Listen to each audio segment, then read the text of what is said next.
యేసు రక్తమే జయం పరిచర్య ప్రైజ్ ద లార్డ్. సెప్టెంబర్ 19వ తేదీ 2024.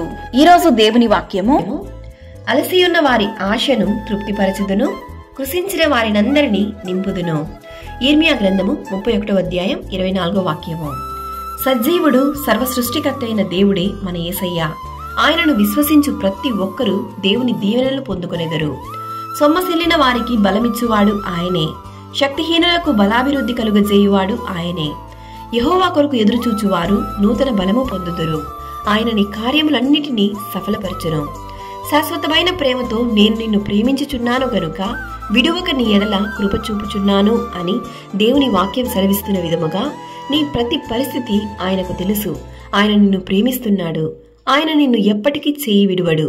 ఈరోజు ఈ వాక్యం వింటున్న ప్రియ సహోదరి సహోదరులారా, నీవు దేనిని బట్టి కృంగి ఉన్నావో, వేదన చెందుతున్నావో, దుఃఖపడుచున్నావో ఆయన ఎరిగి ఉన్నాడు.